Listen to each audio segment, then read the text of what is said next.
crunch time in Group C. It's time to decide which of these two players upcoming will move forward to the quarterfinals. 2 players up, only 1 position available in the round of 8. Joining me on the desk this time, we have Jared Krenzel, also known as Pig, and Johan Todd Merlo. And I just want to address this before we go any further. We are looking dapper. I think we have a great combination of shirt colors and ties, better than In Control and everyone else. I think we can all beat In Control's tie. In Control's tie. That's the freebie. Kyler said he likes it, but...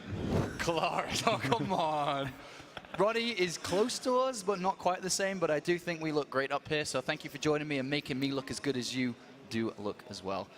Serious business now, though. It is time to go to the bracket. It is time to look at exactly where we are. 1 game, 1 best of 3 away from closing up Group C. It is iaguz, the last remaining Australian, sorry Pig, versus TLO, who, as we've mentioned, has been around since the very, very, very beginning of StarCraft 2. He's been around since the very, very beginning of the WCS as well.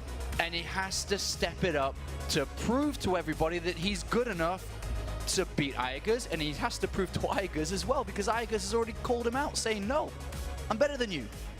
Yeah, this is the beauty of this format, actually. Even though, you know, not everybody likes it. Some people, they want to see extended series. They want to see like round robin. I think this really makes it a lot more exciting to get a rematch. And what we've seen a lot in the past is that the guy that comes back, having lost the first match, often wins.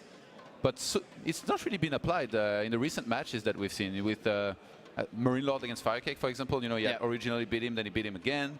So always cool to look at that. Who do you think this favors then? Would you go with the history of it going towards the player who gets the second shot?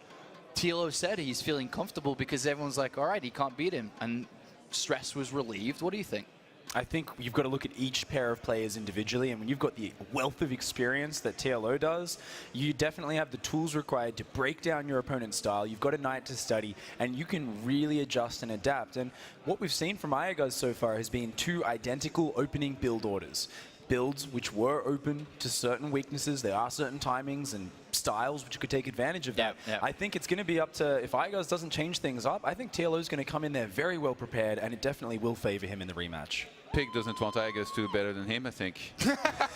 One way to put it? Yeah, you know. Can't have him messing with my legacy. Guys. As small as it is. Moonglade got top 8 once, right? In 2013? Yes, it would be the first time in 2.5 years that an Australian would have made it to the top 8 in WCS if iaguz wins this match. Boom. All right, time to introduce the 2 players to the main stage. Please help Chobra in welcoming the final players of Group C. Thank you very much. It's just about supper time here in Toronto, Canada, but we're all ready for another match that decides the fate of 2 players who will move on to becoming the best 8 players of the season and who will go home right now in this best of 3. First up, it's a man we just saw, and he said, you know what, all pressure off. I'm not the favored one anyway coming in for this revenge match, so I'm just going to play my best, nothing to lose. Representing Team Liquid, it will be TLO.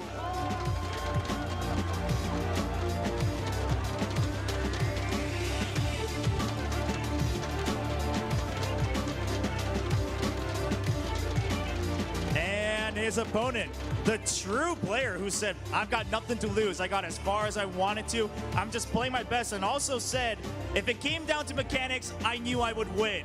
It's going to be for Root Gaming, iaguz.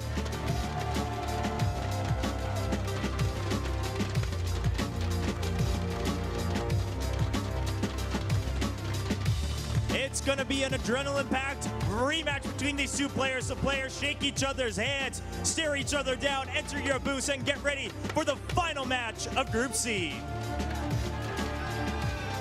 When everything is on the line, what type of player are you? And that is the question that both of these players have to answer. So many hours, months, years of hard work boiled down to moments like this as a professional gamer. They're on the stage, they have just a best of 3. We've seen best of 3s across this weekend that have lasted just a measly 10 minutes, 15 minutes, and everything can be broken down and gone in an instant. the thoughts and everything as a pro gamer, what is the thing that they're both going to be sharing in the booth at this moment, Todd? I think trying to get into each other's head as far as build orders go, especially what Pig mentioned, I think was really, really smart with iaguz being a little bit repetitive at times. Like having one strong style that he likes to stick to, it makes him very good at it. But if you're predictable in StarCraft 2, that can definitely end up playing against you. And against somebody as experienced as TLO, if he finds a way to play well against the style of iaguz, he might be in a little bit of danger. What is the best way to play against the style of iaguz? He opens up the same. He's kind of a defensive player, really focused on his economy and infrastructure and production. As a Zerg player, what is the best way to combat that? When there's a tidal wave coming at you, there's two things you can do. One is you get in there and you stop it before it builds into that. You stomp on the wave. That's what we're talking about in terms of a Roach Baneling timing, a Zergling Baneling bust, something to take advantage of that greed and cut it out from underneath it before it gets its momentum. Or you take the opposite route and you build a huge wall of Zerg. You go very greedy, very economic. You build up your drone count, you take a few risks yourself, and then you end up going to that late game on an even footing with your own monstrous economy. And knowing TLO, played in every Premier League, been around forever, which approach do you think he will take? Knowing TLO, I think he'll pick a bit of both. I think we'll see some aggression this series, but also I think after the way he executed his macro builds yesterday, he definitely wants to prove that he can go into those games with the more defensive, the more macro-oriented big build-up, and he wants to show he can control that late game. So there's definitely going to be a mix of both. Players are almost ready for you guys out there, but Todd, is there things that iaguz can do different himself? I mean, surely he's not just going to play the same. I mean, if you're going to be so predictable, it's easy to beat a player in StarCraft. We've seen quite a few players actually just sticking to what they know best, and I really wonder actually if he's going to mix it up a lot. One of the things that he can do is mix it up, especially in the first game if he thinks that TLO might be going for an all-in against this kind of greedy player, greedy build that he likes to go a lot for. That would make it very interesting. I feel like the first map is going to decide how this series is going to go, set the pace and all that. You talked about, just before the last series that we saw in the ZvT, how important it was to win the first map, and I think it was pretty important in the end, because TLO probably gained a lot of confidence from winning that first map. The same thing is going to definitely apply here. All right, I don't know what time it is in Australia right now, Pick. I'm going to guess late. A lot of them are still up, though, and watching, I'm sure. They're probably starting to wake up just about now, actually. There's probably a few who have been up waiting all night for this match, but hopefully a few others have set their alarm clocks. They're wiping the sleep out of their eyes right now. They're all waiting in anticipation. And like you said, 2.5 years since we've seen an Australian in the top 8. How much would that mean for your scene, its growth and everything back in Australia? It would be such a boost for our scene. There's such a tight-knit scene, but there have been so many community-led tournaments and systems in the Southeast Asian and Australian region. And when you see a player like iaguz who's picked up his life, moved overseas, and he's finally developed his play to a point where he's getting these results, if he can take this one step further, it's just so meaningful. All right, well, players are currently just doing the vetoes. We'll have them out for you very, very shortly. Here is TLO. I mean, he's the people's champ. Everybody loves him. Everybody knows him. He puts in a lot of hard work to get to where he is. Comes in at rank 37 in the WCS system. Not the highest ranked of players, but he had a top 8 last season. Very successful to get that top 8. He's looking at a possible second one today. All he has to do is beat iaguz, a player that he lost to yesterday. A cheeky wink from Dario. Showing a little bit of character there. Yeah. And here is iaguz. I feel like he should have an axe attached to the back of his chair or to the back of his team shirt. A player with not as much experience as TLO. A player that hasn't played in multiple international competitions. He's played in a few, no doubt, but he just doesn't have the same type of history as TLO. But it doesn't matter. At this stage right now, in the booth, it is all about what he's capable of today. You can see there he's already beaten TLO. What is the biggest strength as a player, as both pro gamers here, that iaguz carries? I think probably his practice in general, being on a team with guys like Katz and Hydra, probably talks a lot with them.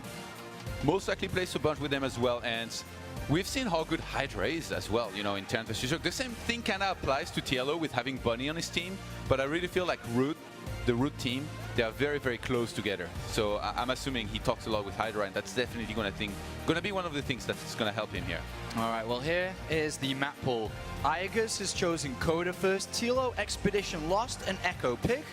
Ooh, an interesting lack of veto on Expedition Lost from iaguz once again. Of course, with the new map pool, it is a bit picky. But Coda is going to be the first map we're going into, and this was iaguz's pick. And it's quite telling, isn't it? It's the map we like to say is standard. We like to say it's quite straight up, and it's all about being able to push forwards towards your opponent's fourth. Now, in this game, we are going to see Bio versus, of course, your standard Zerg play, almost certainly a Mutiling Bane. And wherever TLO takes that fourth, he needs to get the creep out in front of it, and he needs to keep extending that. If iaguz can stop that creep, can slow down that fourth base, that's where we're going to start to see things swing in his favor. You said we're going to see standard out of TLO. You know he's Mr. Creativity, right? Mr. Creativity. His composition will still be Mutiling Baneling, but he may go to it in all manner of creative ways. There may be some hatcheries to spread creep. Overlords in the middle of the map, Queens joining up together. We know what TLO is like. It's time to begin the last game of Group C. Which player is going to rise? Which player is going to fall? It's time to begin. Thank you, boys. Can't help but notice that you got our jimmies a little bit rustled when you talked about my tie. I understand that it's not everyone's favorite, but in the immortal words of Canada, to borrow their slogan, I'm sorry, but Caleris has more swag in his left pinky than all three of you combined. So please shut your mouths. Caleris. Seems that Canada agrees. Thank you very much, Yeah, Jeff. Canada agrees. Thank you very much. All right, it's time to figure this out. The WCS Guardian in TLO is going to be going up against one who has come very, very far. The Devil May Care Terran is here to try and move on to the round of 8. Let's get into it, Canada. Let's get into it, Toronto, as we are spawning up to the top left-hand corner, representing Root Gaming. It is iaguz.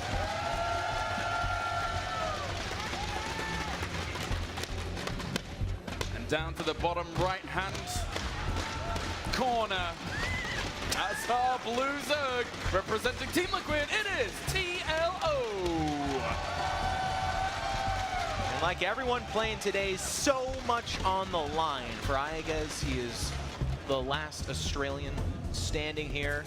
Yesterday, he was super cheeky, just kind of talking about it. He's like, yep, I just want to win a game or two, make people laugh on stage, and that's good enough for me. But I have a feeling he wouldn't mind making it to the round of 8, maybe the round of 4 if he feels it's within his schedule, and collecting a larger check and more WCS points and more chances to stand on bigger stages and make people laugh.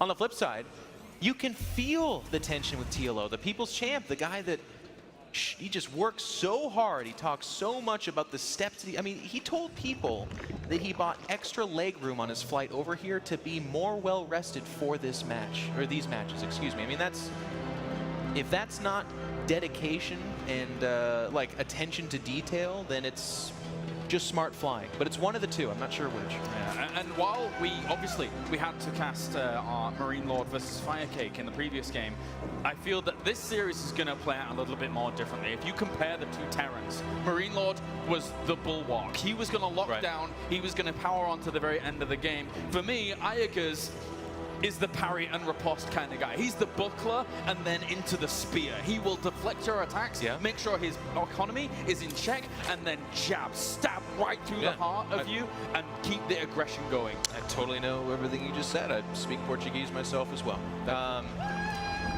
Yeah? And one out there as well. There's a Portuguese person in the audience? Fantastic. But a lot of people speak Canadian, don't they? Yeah, there you go. I speak Canadian as well. Anyways, jokes aside. iaguz yesterday, let's just put it out there. Let's be honest. He absolutely stomped on TLO. He made a statement. And what I liked about it, too, is true to iaguz form on stage. He kind of took a couple of shots, rubbed it in a little bit. And that's, he's out here to have fun. He's out here to compete. He's out here to win. But he's kind of a scary fellow in the way that he plays and also in how he conducts himself. And you don't want to lose this guy. And TLO's aware of that. He's like, we keep talking about him. He's like the people's champ. So he's not going to say anything But man, there's going to be a little bit of extra fire in his play. He does not want to go 0-4 against iaguz. Yeah, especially against a man basically born amongst Zerg. He was the one guy in the Southeast Asian scene to rival all the wealth of Zergs that were in there, and he came out, well, he came out of that fire easy peasy. So now, just requesting a pause here is iaguz. Okay. Game We'll take a short pause here as we figure that out. But I like your point, actually. And that's something, you know, I actually talked about yesterday as well. Australia, he keeps talking about their community, and it dates all the way back to Brood War. They actually had a really vibrant Brood War community. In StarCraft 2, it's still the same. But a lot of them did choose Zerg. Is that because, you know, kind of Moonglade, the Pathfinder before? I don't know. Legionnaire, a really old name to come out of Australia. He was a Protoss player, but my only theory would be that there's so many Zerg-like creatures in Australia that a lot of them were just like, yeah, you know what, I'm going to pick Zerg because I sleep with the gigantic tarantula at night. Yeah, lots of things that can kill you very quickly, basically. Well, everything. Yeah. Everything, yeah. Yeah, everything in Australia can kill you. But it's still a beautiful place, and I can't wait to visit and maybe die there. Now, if we look at the build order here real quick, we do see that it is going to be a fairly fast speed from our Zerg player TLO. That's pretty common. The factory timing here as well from iaguz, also fairly common. With these 2 Reapers out of the map, it really should just be Reaper Hellion, and the whole point of that's to kind of delay the third, fight back the creep. Very standard. A little bit different from the Firecake Marine Lord stuff we saw earlier, which was gasless, slow thirds, but, you know, like roach openings to open defensively. Yeah, yeah. I'm wondering actually if iaguz has his headset on at the moment. I don't want to say too much. Oh. I think... Well... Yeah. I think one ear is off on the other side. You know what? I probably should... Let's mix it up a little bit. Yeah. The Ultralist that's coming out right now is super crazy. Oh, yeah, yeah. Cannot believe he's getting very quick. A 5-minute Ultralist like that. That is going to be... I mean, if there was a... If iaguz could show emotion right now and shock, and if you could hear my voice... No, there's no way. He can't. Good. We're good. We're in the clear. This is a legit game. All right. Well, at 5 minutes on in, TLO. Hey, look at TLO playing with this ball. He does like this ball recently. Yeah, so joking aside again, like that's actually a legitimate thing that he's doing because I've been shying away from the word because I recently heard the word tendinitis or tinnitus or something like that. It's an imbalance in the ear. Thing. I actually have that, but go on. You do? Yes. Wow, I didn't know that. But then there's carpal tunnel or tendinitis as well. Anyways, really big words. You're the word guy, I'm not. He has pain feel not good in his arm, okay? And that ball actually helps him kind of level it out. And if you watch a stream, or other times that he plays, he always has that, and he speaks volumes to it, because he actually used to have to wrap his hands, and he played in extreme pain in StarCraft. Now he doesn't do that. Yeah, it was something that he overcame quite a while through, you know, physical therapy and also extra things that helped him on to deal with that, and it's very, very important, and it's something that one of the most important things about that is that because he has been such a consistent player here throughout the WCS and throughout his entire career, just kind of almost in the shadows, really, just kind of plugging on, getting on with things, he's had a lot of things to overcome. Yeah. Even in WCS, he's had a lot of things to overcome, but he still keeps on going. He never lets up. He is a very focused individual and a very smart individual to be able to solve those problems moving forwards. Yeah, he's a real cool guy to follow. He's kind of considered the captain of Team Liquid. He's one of their vocal leaders. Been there since the beginning. Yeah. We're darn near the beginning of StarCraft 2 for Team Liquid. I actually kind of remember when Nazgul recruited him to the team. And all along the way, there's always been blog entries. There's always been, you know, if you follow his Twitter, just a really kind of out there guy. And I'll tell you what, as a person that was along a similar path where I played StarCraft, but I also did shows and my Twitter was prolific and that kind of stuff, it's actually a really hard path to walk because every time you lose, you're super held accountable to that. Like people, because TLO goes to tournaments and he tells people, hey, I bought leg room because I really care and I need to do really well here. Like, and that's awesome and that's really cool, but people will use that as ammunition against you when you lose and they're just like, you paid for extra leg room, like you care on that level and you still didn't win. And man, does that burn up a person like TLO who wants to win as much, if not more, than anybody else. Truly, it means the world to him. Truly, it does here in WCS. He's been here every single season. Obviously, he's not dropping out right now. He will be going into, unless he becomes the champion here of Season 2, he will be going into Challenger in Season 3. Yep. And more often than not, in fact, every single time, he will advance out of that Challenger spot. Yeah. So, because of his conditioning, because of his resilience, because of his tenacity, iaguz, on the other side of things, though, he's had his misses, he's had his victories. But yesterday, over TLO was a big victory. Oh, And yeah. not only that, but a statement of how much he could tear apart with basic mechanics alone. Yep.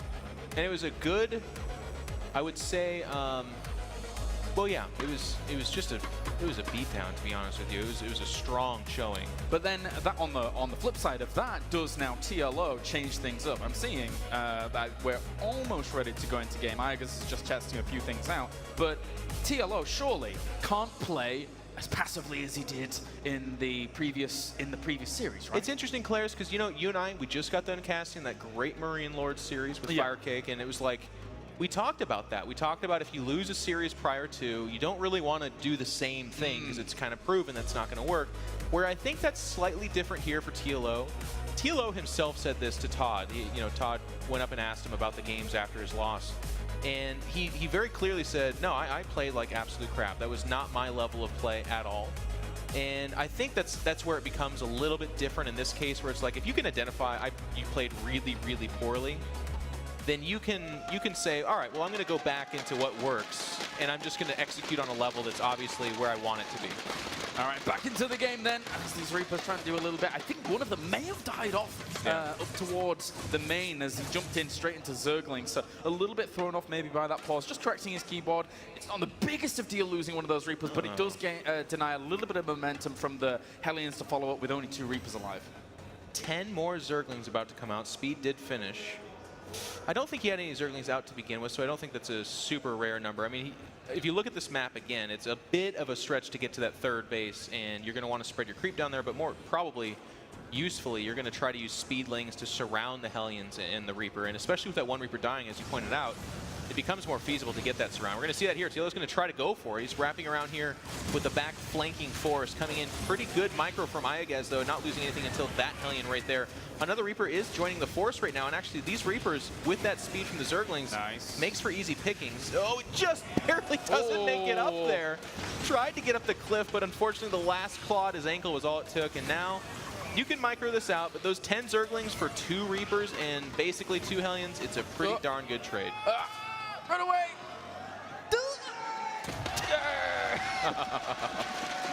That was the best my casting's going to get this weekend, by the way. That's usually my specialty. I make the little yeep sounds as things like that happen, but it's fine if you got it. 4 Hellions, unfortunately, they didn't make it out there. They were the rescue party trying to get out there and help, but they won't do it. 6 Hellions, 2 Reapers. That's a pretty typical force. That force can take on Queens, can take on Zerglings, and is pretty dangerous, actually, especially since in this current meta as well, if you add an armory behind that, all of a sudden you have Hellbats, and that's like a super offensive and powerful force. But now, iaguz is a little bit thrown off. He did not expect those Zerglings to do the damage they did. As you said, maybe a little bit perturbed about the keyboard malfunction. That's going to have to be something that, again, he's going to want to put out of his head if he hopes to win a series against TLO here. Yeah, I would say so. He's already got his melee upgrades on the way here as TLO, so looking for the later stages. And likewise, Baneliness goes down. iaguz hasn't really been slowed down on his side of the map, but he hasn't done huge amounts of damage either. This is fully walled off, it's tight, it's sealed, and for now, 4 extra barracks here, Jeff, for iaguz. And does he have a third CC? Okay, his third CC is finished. If it was before that, that would be ridiculous. It would be some kind of crazy all-in, which is weird because, I mean, it's not happening, so let's identify that. But iaguz just like business as usual ran over TLO yesterday. So I'd be very surprised if he changed things up drastically on his end. TLO, as is indicated right now, at least at this stage, is playing very straight up. 1-1 melee upgrades, Baneliness, a fairly late lair. That's all pretty standard. You get 2-2 at the same time as the Spire, and you're kind of light on the Mutalisk, and you're more heavy on the Ling Baneling, and that's a normal style. And he did that yesterday. Yeah. But because iaguz was just so consistent with his production and just shoved down his throat, TLO was always on his back foot. I mean, can TLO read into the previous series, just expect iaguz to play exactly the same, and then from there, instead of going for something a bit more aggressive, just play very greedy himself and know that his opponent's not going to put on too much pressure at the earlier stages? Maybe, but you know, I mean, just with the kind of formulaic way that TVZ is played in this day and age, I mean, look at these Hellions. They're just touring around the map, torching things. Before that, that's out of place. It was going to be Reapers. Oh, is it slightly out of position? I think so. Maybe, maybe not. But it's a fairly fast fourth, and that's nice. It's afforded to him because of the harass. I mean, Claire's, you're a little bit of an oracle right now. You're like, can he play more greedy? That fourth base, slightly faster than usual. Maybe not, but it's on the slightly greedier side, so it's good. May as well. These Hellions going to dive in here and get them to self a denial of a creep tumor. Lings should be able to pin at least one of these guys in, and will be able to maybe kill one off. Not even. So good recovery there by iaguz, straying slightly forward to see what's up. Nice job by TLO here, though, to immediately replace the creep tumor that was lost. Baneling speed on the way, as well as Burrow. I love the Burrow upgrade. This is something that has kind of come in and out of fashion at this stage of ZvT for a while now. Baneling bombs, as they are called, burrowed Banelings. Very powerful if well executed, and it's interesting because the Terran has to scan. And I guess where the Zergs don't really find it super useful is because they're going to scan to kill creep tumors anyways. And here comes iaguz. Here comes the did he see spear. it? He had to have seen it, right? He He had to have seen it, right? Yeah, oh he's my God. He's not going to move forwards. No way. Sends one Marine on top Oh, of it. okay, yeah, oh, not going to waste a scan. He's trying to kill it off like this, but he's slightly missing it. No, the Marine. Poor guy. It was a clever move. Like, you're on my team. Why is this happening? Please stop, please. Well, okay, so one goes down, and he will be able to clean that up. The armory was slightly mistimed here from iaguz. Yeah. Doesn't quite have his 2-2 on the way compared to this. Bailey's actually going to move forward here without centrifugal hooks, clean a lot of this up. Link's coming from the backside as well, and TLO will push this away with very, very strong positioning. Those Banelings, dead Banelings. The drama that is built up with this melodramatic pause is absolutely incredible. The production level here is on another world, to be honest with you. iaguz is he was fighting on the edge of creep, trying to do the best he could to slow down that creep spread, because as you can see, well, no. When we come back and you look at the minimap, it's mostly purple. And that's such a huge deal in a TVZ, is to make sure that that creep doesn't get out of hand. The mobility of the Zerg gets really astronomical. But in this case, he was just completely thrown off. He was fighting still on creep, and then when he retreated, he had taken too many losses to do anything but pick up and leave. But instead, iaguz tried to stick it out, and that unfortunately was the wrong decision. He lost most of his army there. And, well, almost about ready to get into this game very, very soon, as that was TLO just basically slamming down almost the brakes on this game and saying, you're not going to get away with how you wanted to play in the previous series. You're not going to get away with that. And I'm coming into day number 2 proving that I can easily quell any kind of attacks, and at the moment he's doing well with it. He is, and it's an early win here, so TLO's got to be feeling that momentum. He's already playing better than he did yesterday, so that's going to be a nice little breath of fresh air into his lungs. I mean, something to go back to that first series. With Bunny, getting to play that series with your life on the line like that is pretty nice. iaguz has been sitting around practicing all day. He's a very focused guy, so it's not like it did him any harm, but there is something to be said for playing a warm-up match, as it were, and then going into that next match, and it's nice. So TLO playing at the level that you would hope for TLO, circling around with some Zerglings, looking to counterattack, sees a dropship for himself. Well, he sees it, but did he see it? Do you know what I mean? It's always important to establish a distinction of, well, now he's definitely seen it. Yeah.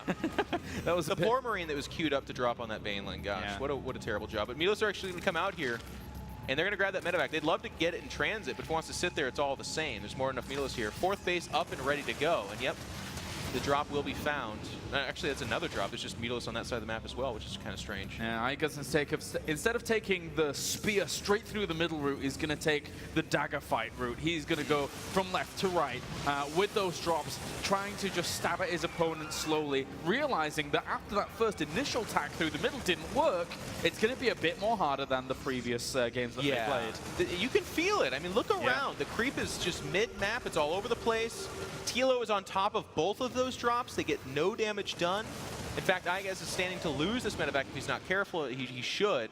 And meanwhile, iaguz, the guy who just yesterday was the one being the aggressor and just murdering TLO with his attacks, is now waffling into the middle of the map with an army that is at down supply from the Zerg player. Again, a position he was not in. He will be fighting on creep.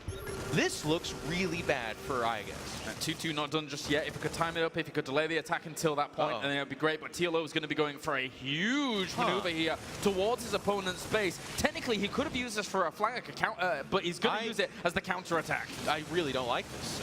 It looks like he's going to get the jump on the Bioforce there. I mean, imagine if the mines were down.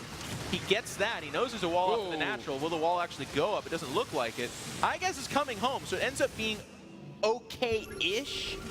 But look, the Terran is now up in supply. He's got to drop inside the main.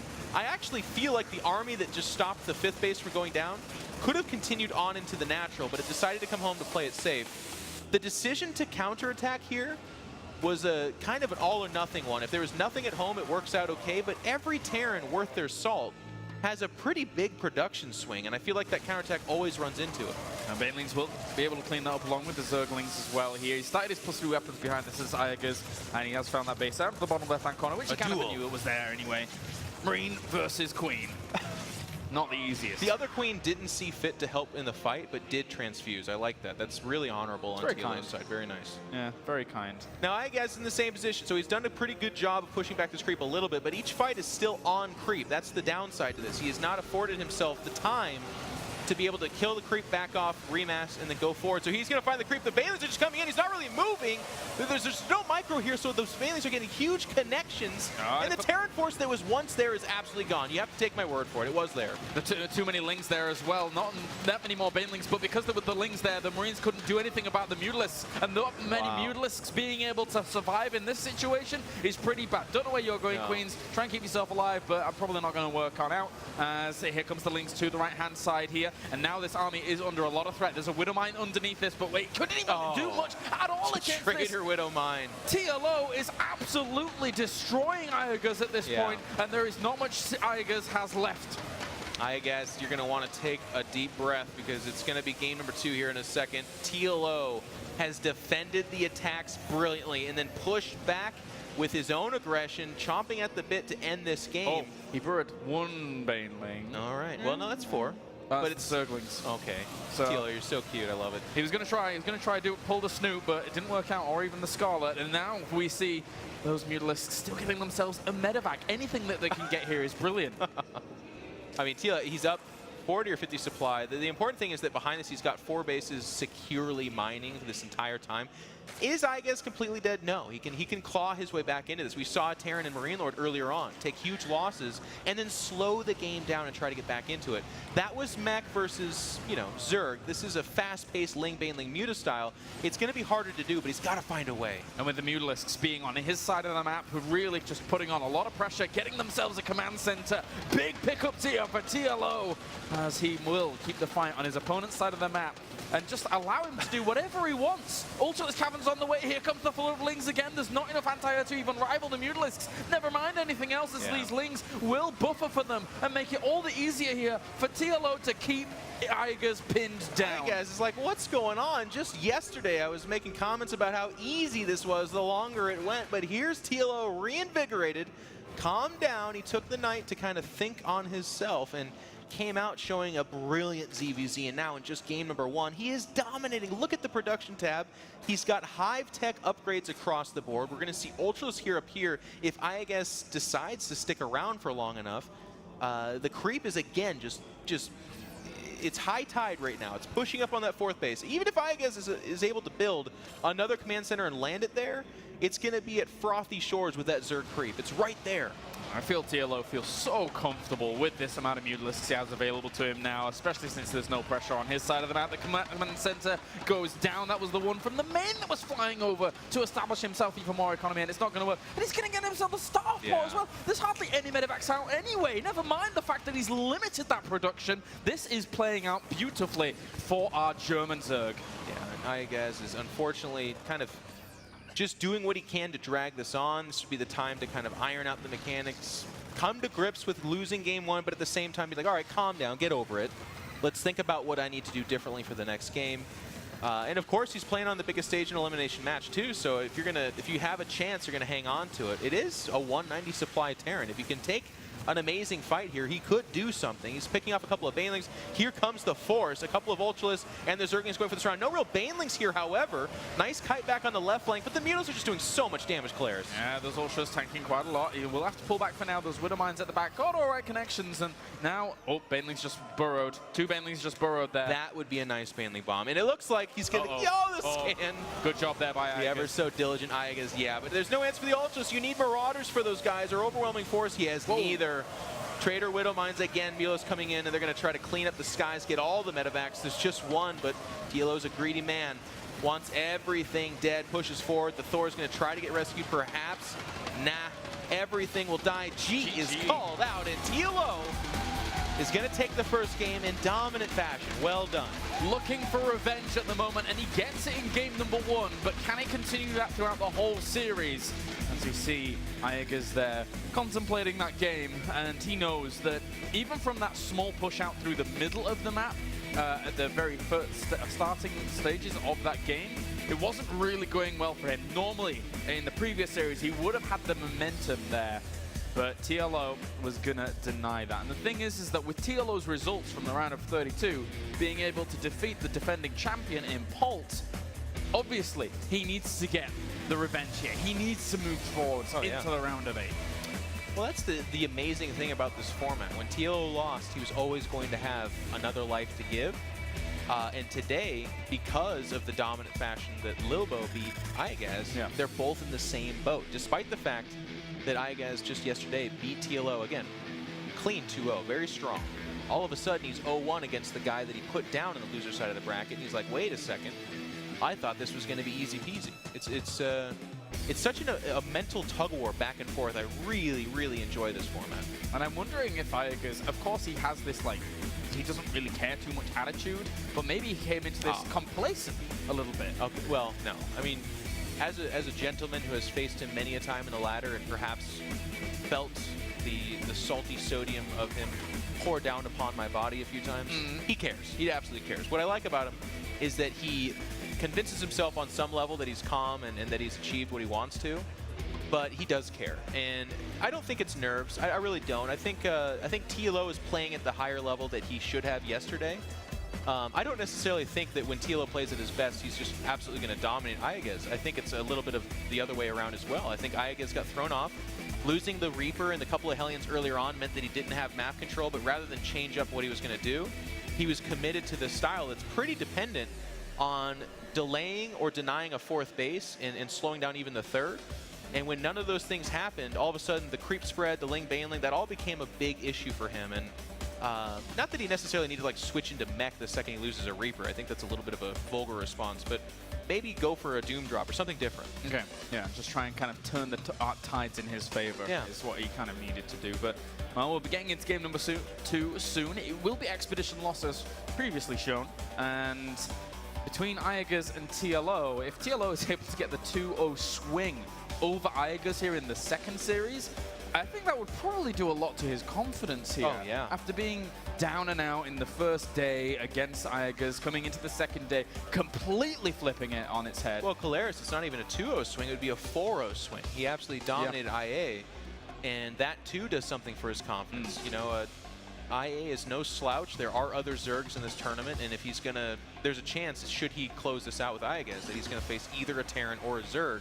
And based on how he's playing right now, he's got to feel good about that. Yeah, of course, both of these avoid Littlebow going into the round of 8. As you know, you mentioned they could have either faced a Terran or Zerg going in.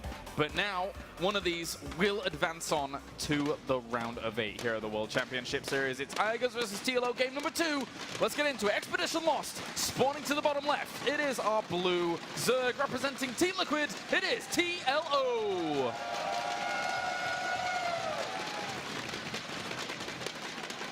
And up to the top right, facing elimination here in the tournament, representing Team Roots, it's iaguz! Expedition lost, a map we have not seen too terribly often, and it's largely in part, if we get a shot of this, because of these super annoying rocks in the back of both of the main bases. Yeah. Those rocks, when knocked down, become the ultimate backdoor or counterattack place. It's an alternate path from the main. It's oftentimes not really expected. Yeah, you can have an Overlord there or a depot so you can see it coming, but you're just not really accounting for another pathway into your main base, and it can be super annoying. In fact, TLO utilized that to great success in his Zerg versus Zerg game against IA, where he ran in and sniped, I don't know, the lair, kind of the main structure. Like, and this can go both ways. It could be roaches, it could be lings for the Zerg, it could be Marines and medevacs for the Terran. Like, and it's just, it's a bit of a random factor, and it's why a lot of pro gamers, you'll see, vote this map down. They don't want to deal with it. They'd rather just play straight up and outplay their opponent. Well, TLO here, I wouldn't mind at all if he went back to similar tactics to how he used in Portland against the round of 32. Like very quick layer, 2-base layer on a map like this. Wouldn't do too badly, I don't think, against iaguz, who is playing pretty greedy here. No gas is thrown down. No Reaper's going to be suspect here for TLO to have to deal with. It will be that quick command center for iaguz. And where is he going? Oh no, okay, never mind. He's just scouting. I was going to say that would be crazy. Yeah. Well, he's scouting because he is doing a slightly different opening, like you said. He's actually going to go for command center after barracks, as opposed to Reaper expand, which is pretty darn common. This map, it's a fairly small wall in at the natural, and you're safe against most types of attacks. What I think is a little bit interesting about this opening is it does have a soft spot against like a 2-base roach timing attack, and this map specifically is actually pretty good for that opening. So it may or may not come to shape, but TLO is the guy with the game to give, and if you were going to try an all-in on a map that's kind of famous for its all-ins, and the Terran's all of a sudden showing off a build that's, as of yet, not scouted just yet. I don't think the Overlord, you know what, the Overlord did see the Marine on the low ground, and the Marine at that time kind of signifies this. So, I don't know. We'll see. All right, and double gas to compensate for the fact that he didn't have gas before or was important on lockdown with the bunker at the front. TLO here, just getting out those queens, making sure that he'll be keeping on top of his production, and he's going to have to be on his toes, on the lookout. 100 gas, still mining gas. Ooh. No lair, no speed. You know what's another common timing attack on here is Queen-nitis. Or as I like to call it, nope, just Queen-nitis. I was going to say like Quinitis or something like that, but some kind of Harry Potter spell. Still just Queen-nitis. It's there's the lair. Very fast layer. Another thing that we're seeing a lot, especially in Korea, is 2-base mutalist timing attacks. Very strong against mech.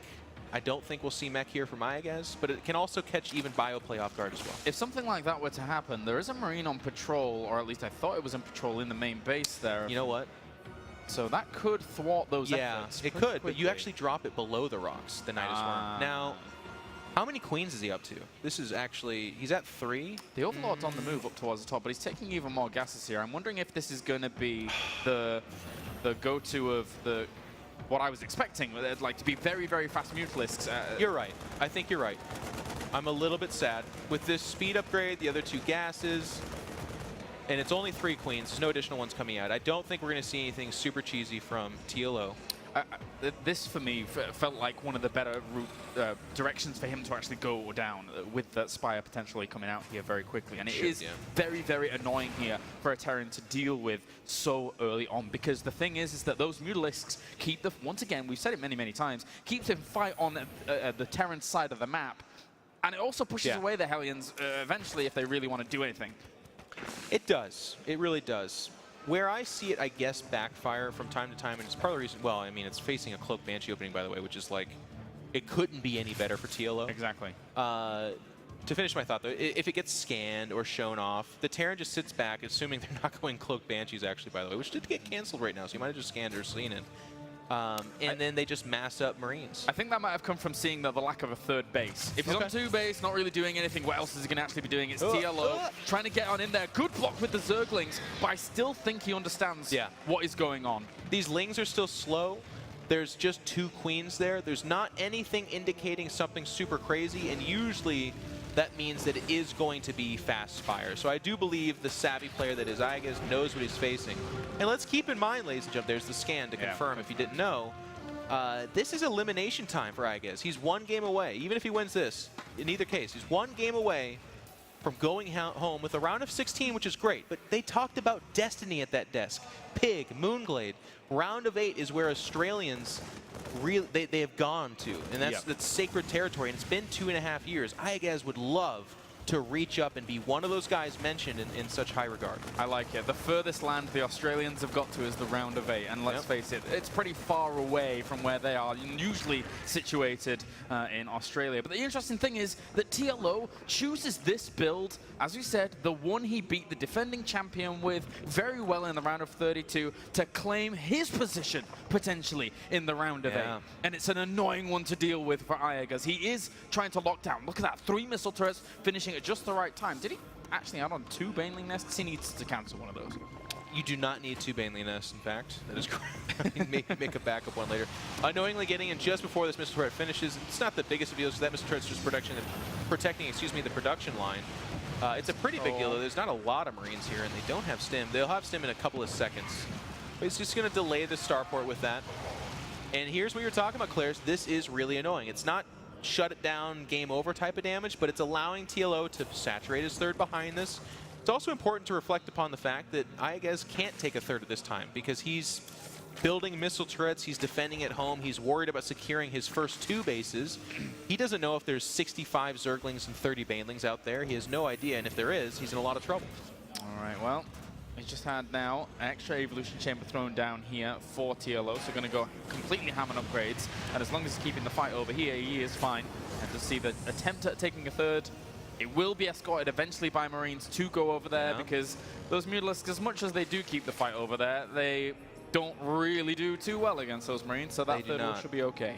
I think TLO might be doing it right now, but actually iaguz is sniffing this out as well. Those back rocks, again, they're a huge part of this map. I would have loved to have seen TLO gone over there and chopped him down. We can see a Widowmine trying to spot the backdoor counterattack ability of the Zerg player, but even with that Widowmine, it's not enough to shut down a full-fledged counterattack. TLO's not really doing anything about it. I'd love to see Zerglings over there and even the Mutalisks, if they're, once they're done doing this, bringing down those rocks and opening up the possibility for that counterattack. Now, Armory's just been added on as well here, so he really wants to get going with his upgrades. He has 1-1 at the moment with the double engineering bay that was behind all of this, but TLO still, he's not dropped the ball. His economy is looking good. His army's going to be looking good. Once 1-1 finishes, then he'll be keeping up in the upgrades. It's all important for iaguz to start that 2-2 pretty quickly, almost instantly as soon as the armor's done. But he's under a little bit of pressure here. Baneling's going to morph in. Extra Baneling's rolling forwards. He got that Widowmine at the front. Here he comes. He doesn't have that many Banelings here to go up against this. And there are enough Marines left over here to fend off a little bit of this, but extra Zerglings coming in from the left-hand side. TLO did a good job of actually thinning out those numbers with more Banelings still walking forwards. iaguz went forward. He did not recognize how much is being dedicated to this from TLO. He's reinforcing. You can see a trickle of blue coming across that mini-map. He really wants to make it about this third base. He's going to go forward. There's just not a lot of Marines there. A couple of Banelings do get picked off there. The Mutalisk count's not super high, and the Zergling count's not super high. iaguz needs to kind of back off, I want to say, and just kind of mass up. TLO is on 3 bases. He's up in supply. If he kills this clump of Marines right here, it's game over. He picks up, does iaguz, and gets just to safety for now, but the medevac is at the front lines. It still hasn't fully offloaded.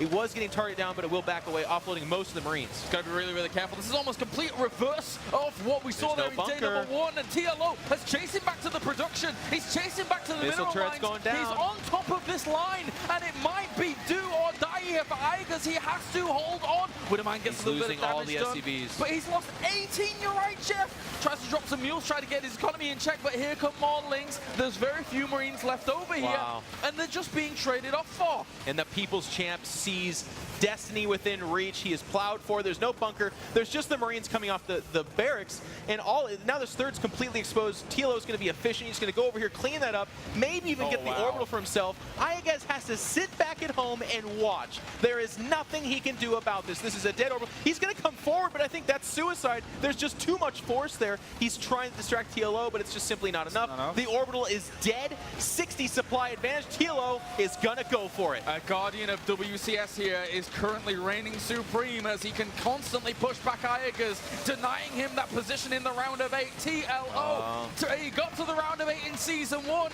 It looks like he's going to be able to do it here as well. iaguz trying to hold on desperately against this, but he has very little left. The Mutalisks continue to reign terror. He drops a scan on the third base to confirm exactly what's going on down there, and iaguz, he's run out of steam. Seeing that the fourth is laid, iaguz, you got 3 base aggression, my friend, and TLO will take the win. Gets up and feels good. Oh, he does. Revenge has been served here for TLO. He moves on to the round of 8 here in Group C, and he keeps his hopes alive in WCS. What a turnaround. I mean, just again, this was dealt to him yesterday. He slept on it, he thought about it, he calmed himself down, came out today, and in 4-0 later, he's in the round of 8. Very well done. Let's head over to TLO on the main stage with Chobra. I feel like I'm standing up here with a celebrity. So many cameras pointed at us, the crowd chanting your name. TLO moves on to the quarterfinals. How do you feel, man? Absolutely amazing. Round of applause. Thank you. Thank you. Yeah, I mean, you've got that huge grin on your face. Now, you said earlier, and we heard Todd talking about it too, new Dario today. I mean, how much upgraded is new Dario? Well, I don't know, but he's only lasting 1 day, so I don't know who's going to show up tomorrow.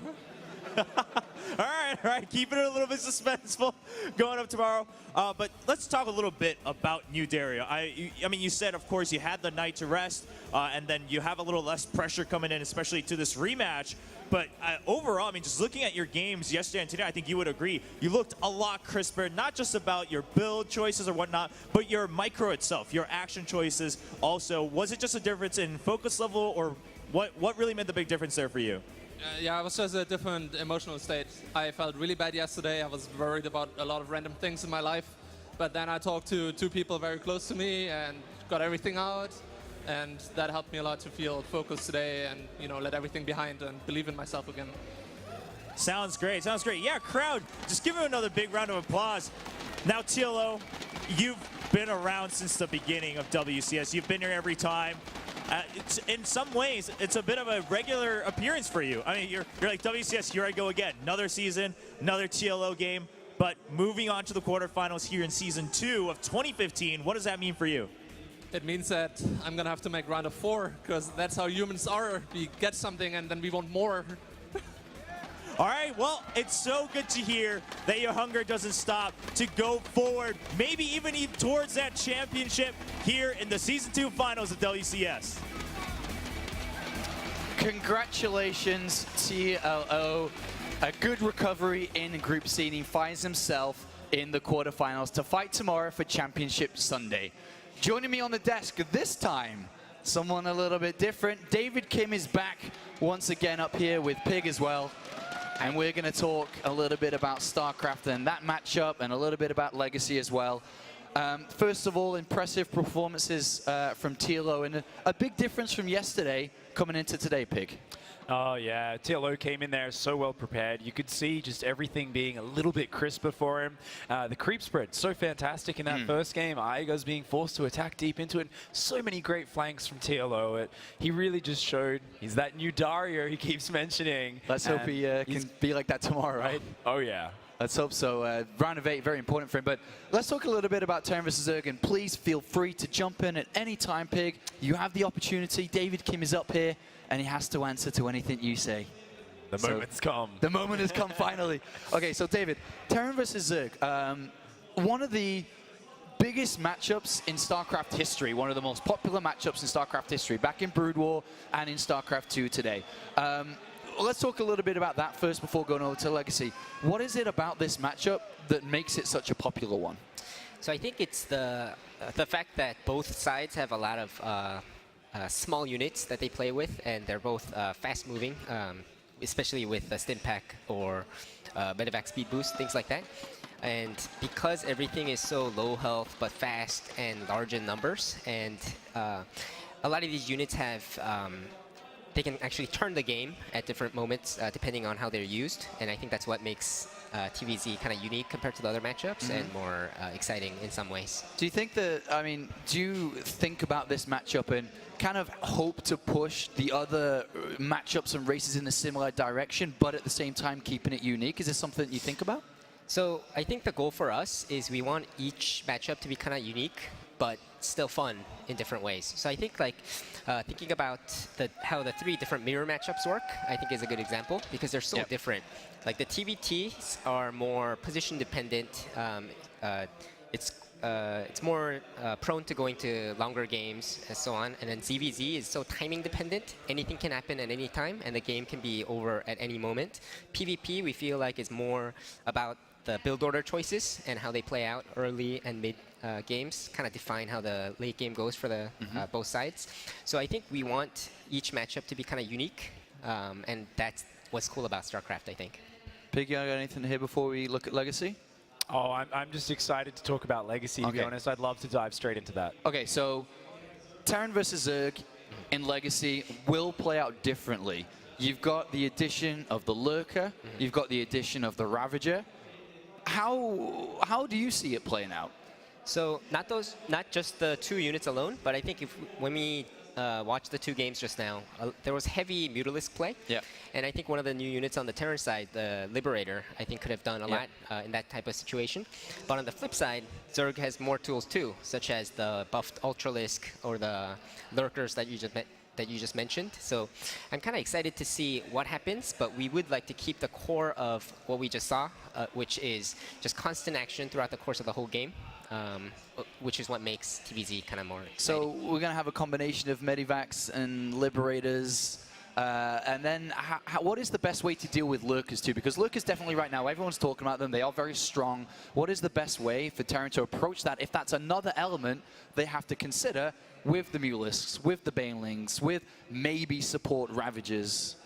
So it's hard to say for certain right now, I think, because it's still too early. But what I'm seeing personally is just going even more strong in terms of multi-prong attacks is definitely strong against Lurkers because they have to set up to fight.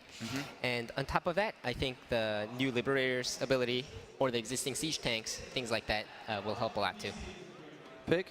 I think it's really interesting when you think about Zerg vs Terran. We've talked about how there's all those small units interacting, and there's a lot of ability for comebacks, and a lot of it, I guess, revolves around creep spread as well. Map control is so important in the matchup because there's such good kind of defensive advantage for the Zerg, and then Terran's got this great defensive setup. You get this very nice balance between that. So my question about the Lurker, continuing on that vein, is that that's also going to give Zerg a bit more staying power in terms of their ability to, rather than being focused on only fighting on creep or only counterattacking, they're suddenly going to have this ability to control space outside in the areas on the map. Do you feel like there's anything specific Terran's going to need to counteract that, or do you feel like just with the more options open to harass going around, do you feel it's just going to get a lot more kind of fighting going on in the middle of the map? I think it's going to be a mix of both. I mean, again, it's hard to say for certain, but like you said, Zerg's players will be able to lock down certain areas in the middle of the map if the Terran player is not going heavy on siege tanks, for example, right? If you're fighting against a mech player, it's probably the Zerg player trying to attack multiple locations, especially if he's trying to go Lurkers, then he can't really fight head-on that easily. So he would have to drop the Lurker somewhere, attack a different place using different units, and so on. So, but I think ultimately the goal is to have both players always be thinking about where can I do damage. And I think the Archon games that we saw today over at the Red Bull stage is a good example of it. I think it was game 2 of Naniwa's team against Violet's team. Both sides were attacking throughout the course of the whole game, so it was like a 20-30 minute game. But the worker count towards the end was like 30 workers to 30 workers, which I thought was kind of crazy and kind of different, right? So just across the board, I think that game kind of displayed what we'd like to see in Legacy of the Void. More skirmishes, more action-packed. I think it's something we're all looking forward to. Yeah, for sure. Absolutely. Final question then, Mr. Kim. What else have you actually seen over on the Red Bull stage? I mean, there's been a lot of games today. There's been a lot of high-profile players playing in these as well. Outside of Terran vs Zerg, what have you seen that the pro gamers have been using over there? I guess I wasn't over there too much, so I can't really say too much. But I think just looking at how each team is kind of dividing up the roles, which is a little hard to see right now, which is one of the discussion points among the community members right now. I think how each team is kind of thinking in terms of who's going to do what, I think that's what was most interesting to me. So, for example, I guess the funny example is one of the games that Huck played. He was just sitting back, I heard about not touching his keyboard, and then the crowd loved it.